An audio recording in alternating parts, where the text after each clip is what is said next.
Welcome back everyone. In the last video we covered how to structure a flat roof and I finished the roof joists. We now know how my warm roof will be constructed, so in this video we'll launch straight into building the subdeck. First, a quick note on accessibility for insulation. If you build your roof joist like mine, it's important to be able to access the areas above the sidewalls in order to insulate them. I had enough room under the overhang to get the insulation up and in, but if you won't have access after installing the deck, then now's the time to insulate.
Before I finished the subdeck entirely, I brought up my 11mm OSB for the top deck through the hole that I'd left open.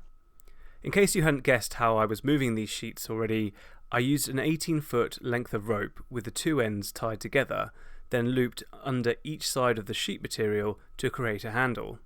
This turns it from a two-person job into something that can be handled quite easily by just one. Once these sheets were up, I could turn my attention to the next stage, the vapour barrier and insulation. As the vapour barrier needs to be on the inside of the insulation, unlike the floor where I could use aluminium tape on top, I can't easily tape the underside of the roof insulation. Mastic can be used where the insulation sheets butt one another, but I chose a polythene sheet instead.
Laying the insulation like this was so much easier than cutting it to size to fit the floor joists.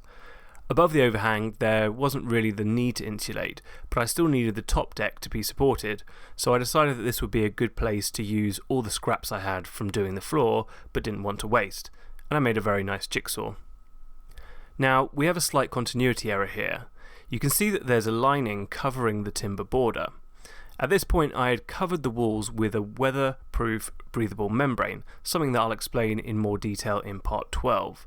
And I had quite a lot left over, so I thought it might do some good to cover the fascia as well. Here's a good cross-sectional look at the roof build-up so far.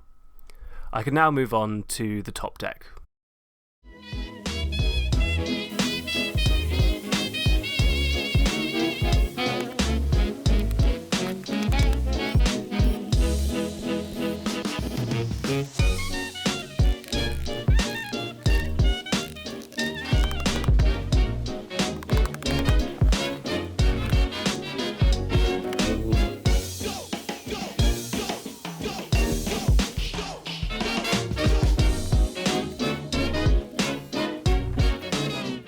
The OSB boards around the edges are secured to the timber border, but the boards in the middle are just floating on top of the insulation.